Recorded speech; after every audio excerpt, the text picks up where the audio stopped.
اخبار رسميه بيس 2025 لحد الان موجوده معانا من باكج الايبك المجاني، تعديل السيرفرات وتعديل الجرافيك. اخبار رسميه في الفيديو ده. بس قبل ما نبدا حط لايك واشتراك في القناه وفعل زر الجرس.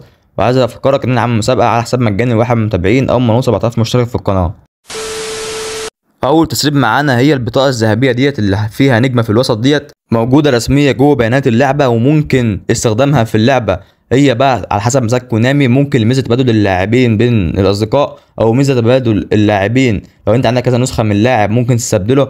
فكل حاجه بين كونامي، بس دي خبر رسمي موجود معانا. التذكره ديت هتبقى موجوده بيس 25. طبعا مع التحديث هيحصل تغير في الالوان وواجهه اللعبه، وبرضك هيحصل تغير كبير قوي في الجرافيك. مبدئيا كده كونامي عايزه تعمل دمج بين لاعبين الكونسول ولاعبين البي سي والموبايل، كلهم ممكن يواجهوا بعض عادي. لاعب الموبايل يواجه لاعب البلاي ستيشن، ولاعب البي سي يواجه الموبايل عادي. والموضوع كله ده هيحصل في بيس 25.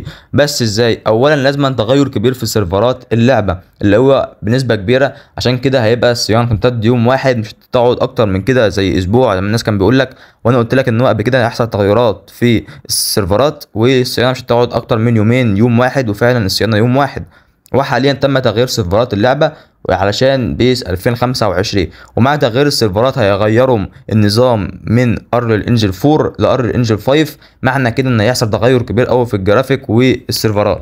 نيجي بقى على باكج ايبك المجاني اللي هينزل معانا بعد تحديث 25، ومعانا فيه اخبار رسميه واخبار مش رسميه. الاخبار الرسميه ان طبعا كلنا عارفين ان بطاقه تجديد العقود للاعبين تتبدل في الحالات المجانيه ان 60 يوم تجديد عقد من 60 يوم تبدل فتحه مجانيه واحده، وست بطايق منهم 10 ايام تتبدل بفتحه مجانيه واحده. ودي طبعا كلام كلنا عارفينه والكلام الرسمي. برضك نكمل كلام في الكلام الرسمي ان الباكج هيبقى مكون من 30 لاعب ايبك. زي ما انت سمعت كده 30 لاعب ايبك، تم تاكيد الكلام ده. 30 لاعب ايبك ومعاه 70 لاعب هايلايت. الباكج هيبقى مكون من 100 لاعب، 30 لاعب ايبك و70 لاعب هايلايت. ودول اللاعبين المتوقعين ينزلوا معانا في الباكج 30 لاعب. طبعا دول مش 30 لاعب، يعني حوالي حاجه و20 لاعب تقريبا. المهم يعني في شويه لعيبه منهم هينزلوا وشويه لعيبه لا. كل ده برضك في الاول وفي الاخر توقع اللعيبه اللي هينزلوا. مفيش اي خبر رسمي ان اللاعب ده هينزلوا واللاعب ده مش هينزل. مفيش اي كلام من ده خالص. كل دي توقع. ودي ممكن بعض اللعيبه المتوقع ينزلوا معانا ونزلوا معانا قبل كده برضك. نايمه قبل كده نزلت بعض اللاعبين منهم كايبك عادي فتحات قبل كده مجانيه، فتوقع بعض اللاعبين منهم هينزلوا معانا في الباكج. برضو يوم الاربعاء هيتم بث مباشر للعبه على اليوتيوب على قناه اللعبه الرسميه قناه كل كونامي.